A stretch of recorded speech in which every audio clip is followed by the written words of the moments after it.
So let's just remind ourselves of the situation with Boris Johnson, who is the worst person to have ever lived ever. And of course, gave us the Boris wave into Britain.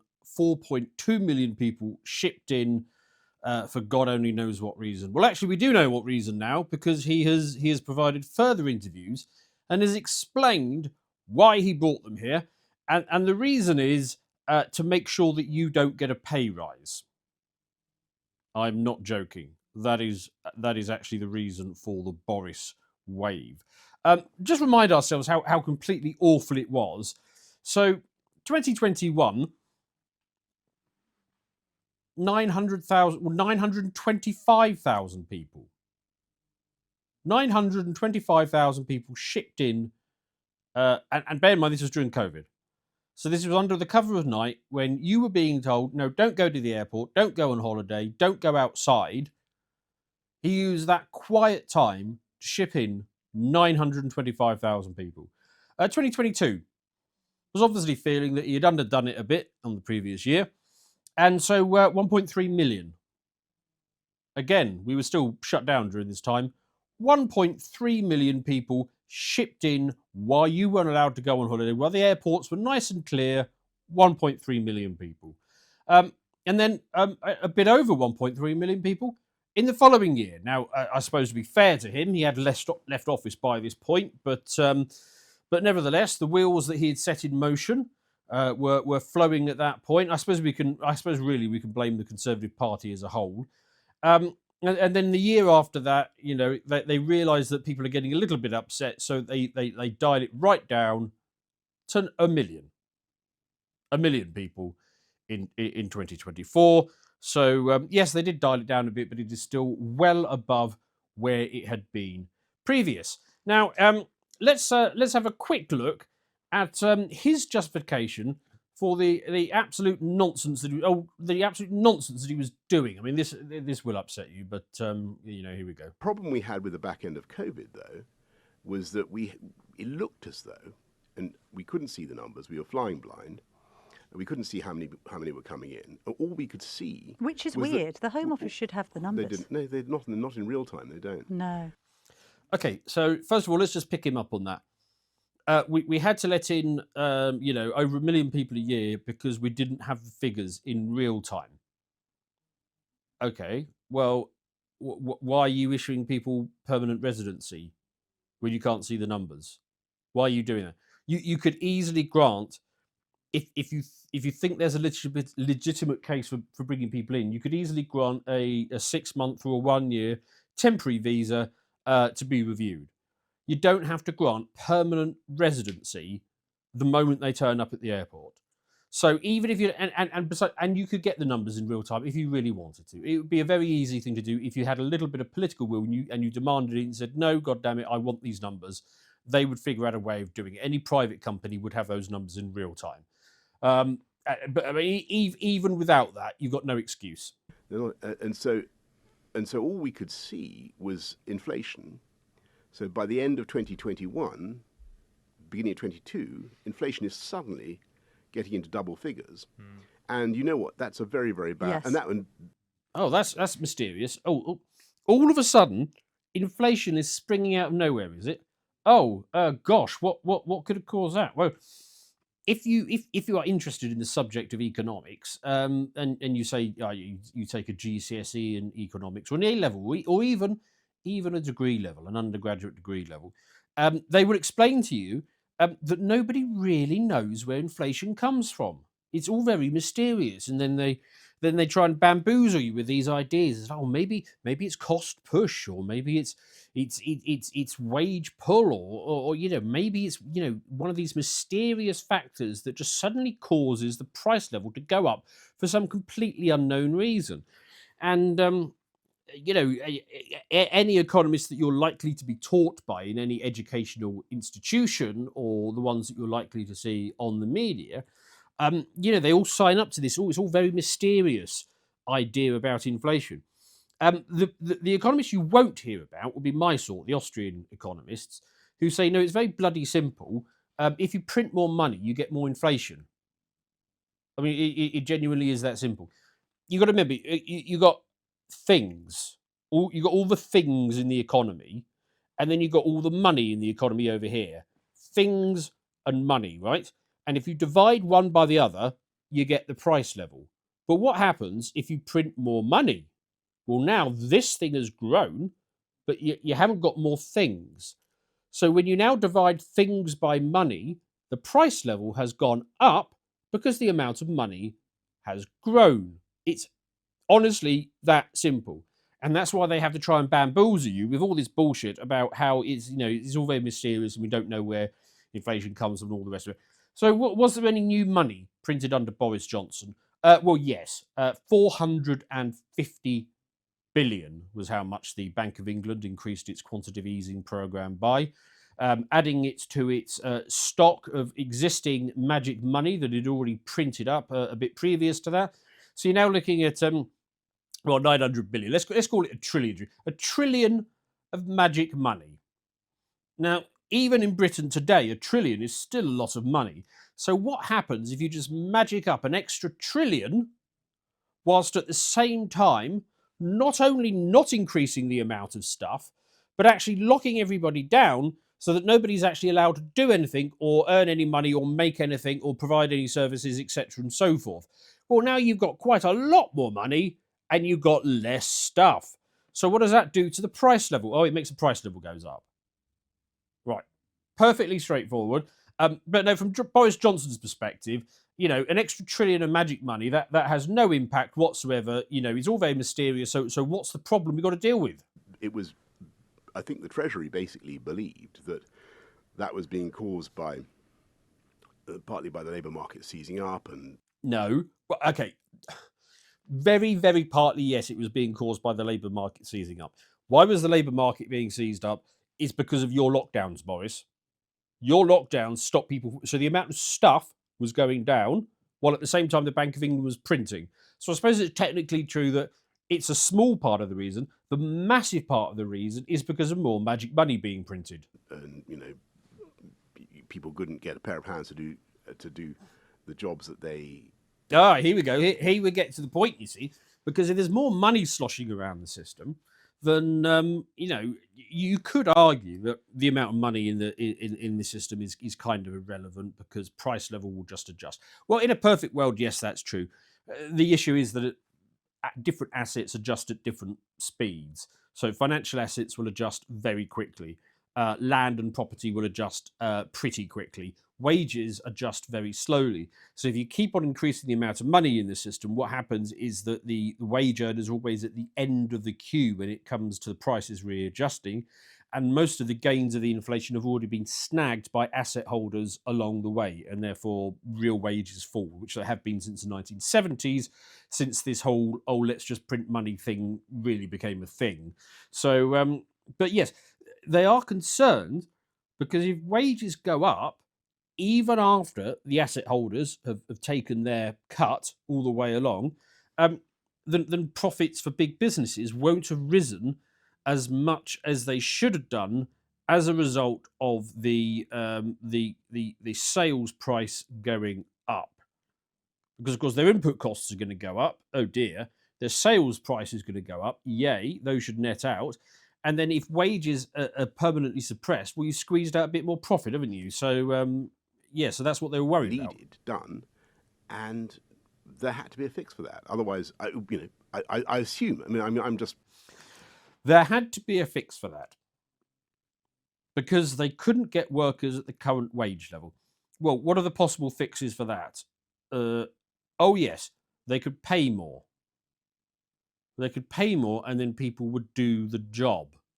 Also, you could try cutting down on welfare so that instead of people just sitting around at home, they went and got jobs and people could be tempted back into the job market because, they're thinking, okay, well, I'm a stay-at-home mum, but actually the kids are at secondary school now.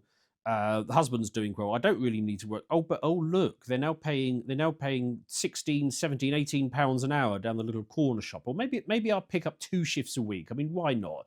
We'll socialise a bit, get me out of the house. You got to draw people back into the market. Or maybe there's a whole bunch of kids going off to do their bloody design or geography or Eutracian pottery or whatever the hell it is that people study at college these days, who look at that and think, oh, actually, maybe instead of going into debt, I'll just get a job because wages have gone up, and actually that's a better deal than landing myself in debt. That's how you get people into jobs. You pay more. And then for those jobs that genuinely can't find anyone, well, they're rubbish jobs then, aren't they? And, maybe you just, if you can't get people to do, I don't know, plastic tat assembly, leave the chat to the Chinese and then just import it. Anyway, carry on.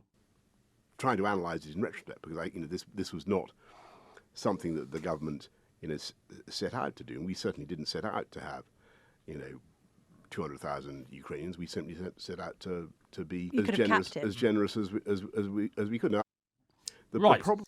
Yes. So then he pivots to, he kind of acknowledges that yes, the numbers are a little bit large, aren't they? But we didn't set out to have 200,000 Ukrainians. We simply set out to be as generous as we could be. Well, that certainly sums up the Boris wave, doesn't it? So he picks out the 200,000 Ukrainians, presumably because he thinks that is going to be the part of the Boris wave which we are most sympathetic to, because they're in a war zone and the women are basically quite hot. So therefore, we can kind of give that one a pass.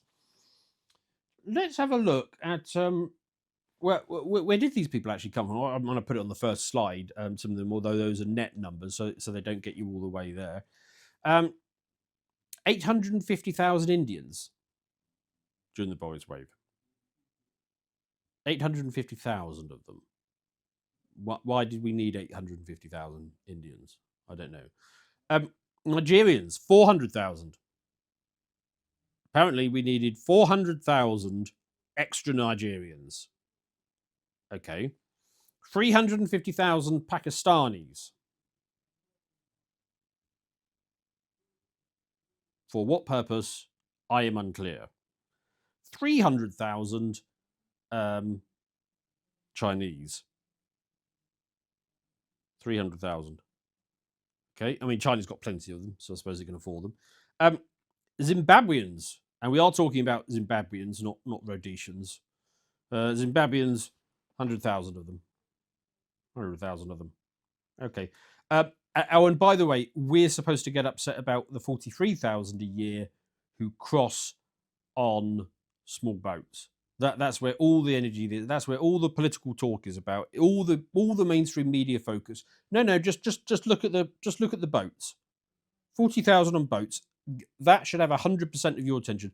Never mind the 400,000 Nigerians or Pakistanis that just come in perfectly legally, get flown in at the airport, they get their passports stamped with a definite leave to remain immediately, and then off they go.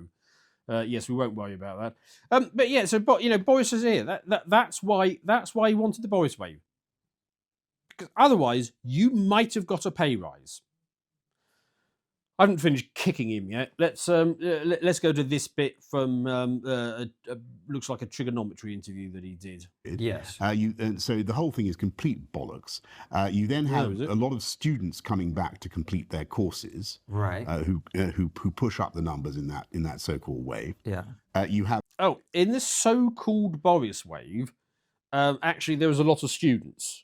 Okay, and then you shouldn't. And the inference there being is that they came and did their course, and then they got their degree in whatever the hell it was, and then they left again. Okay, well that sounds a reasonable argument on first blush. Except 60% of these students don't actually even bother finishing their course. They just, once they get in, they then convert into a work visa, and then they just go and get a job, making sure that you don't get a pay rise because there's no pressure on wages anymore. So 60% of them don't even bother with the course, just convert onto a job. Oh, and then they bring their dependents as well. Right, and that's Boris's excuse, is it? Okay, right, fine. Of course, because we're talking about 2022, we have a large number of Ukrainians coming in. You have Afghans coming in to whom we owed duty. You also have... Right. There is, back to the Ukrainians, no mention of the Indians, Nigerians, Pakistanis, Chinese, or Zimbabweans, of course. He also mentions he says, of course, we have a duty of care to the Afghans. Well, actually, some years previous, we had taken in all the interpreters, and now the people, as it is since emerged, I believe, post this interview, the people that they're bringing in was anyone who was just loosely connected. Could have, been guys who stood on the guard station. These would be the same chaps who were sort of committing all those boy rapes or Baki Baza that our troops were ordered not to intervene in. And in one case, we actually shipped over a Taliban commander because he had been infiltrating the camp by taking shifts on the gate, and so he got shipped in as well. Right, okay, right, fine. You also have Hong Kongers. What also happened, and this was I do like the Hong Kongers, though. not,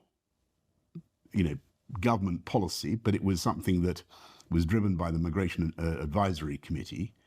You had a panic, if you remember, post-COVID, when nobody could get the shelf. Do you remember this? There was a thing that nobody could get the shelves stacked. Do you remember the leading up? Yeah, he was returning to the argument. We haven't got enough shelf stackers. We haven't got enough shelf stackers. So, rather than increase waging and tempt people into the job, do you remember they briefly did it with lorry drivers? They didn't have enough lorry drivers, and there was this panic that we wouldn't be able to get goods shipped around. So what was the response? Oh, they just increased the wages for lorry drivers, and new lorry drivers are getting 40 grand. I mean, good for them. Fine, why not? I mean, lorry driver is actually a job that you want done well. I spend 3 hours a day on the road, and the most terrifying things out there are big trucks that are not being driven attentively. The last thing I want to be is wedged in between two trucks, and the one in front brakes suddenly and the one behind isn't paying attention. I want truck drivers to be a well-paid career, and people who are attentive at doing it. So just let the bloody wages rise, Boris. Up to the period when nobody was confident that the crops were going to be picked in the fields. And do you remember when the petrol stations couldn't get fuel? Mm-hmm. Wages increase because there was a shortage of lorry drivers and all that. What happened was that the Migration Advisory Committee, and we were very worried about social care workers, or the officials were. Oh, I see. You're worried about social care workers, are you? And so, yes, I think they probably did hand out too many visas or too many permits for people, plus their dependents, to come in under those various schemes. Why was there a shortage of social care workers, Boris? Can you think of any reason? Oh, could it possibly be that during your hysterical lockdown panic, you fired 40,000 of them because they wouldn't get your jab? So, yeah. If you fire 40,000 social care workers, care workers, yes, you're going to have a shortage. And that was then used as an excuse to bring in, it was mainly the, was it Nigerians I said above? Yeah, Nigerians. A lot of them have gone into care work. So fire 40,000 of our own care workers and then get 400,000, 10 times as many from Nigeria. This is what the Tory legacy is. But there were exceptional circumstances caused by COVID. Caused by lockdowns, which you did. Okay. They were immediately remediable. And why have we because we had taken back control. Right. We're taking back control so that we could make things worse. I mean, what a revolting individual. This is the legacy of the Conservative Party. They lock you down, they print money, right? And then when the effects of the printing money and the lockdowns come to fruition, they spam the immigration button in order to try and fix those problems. Because otherwise, you might have ended up with a pay rise on that. Right? And then after this absolute buffoon was on office, the Tory party then wanted to make absolutely certain that it was dead, because presumably it was committing harry-kiri during this point, and then hired an Indian so that he could have a better line on his CV for getting a US tech job. And now, of course, they've gone to a first-generation Nigerian immigrant. I mean, at least they got lots and lots of first-generation Nigerian immigrants to pick from. and hopefully they got the best of the bunch. But I mean, what an absolute shit show the Tory party is. God, they deserve to die.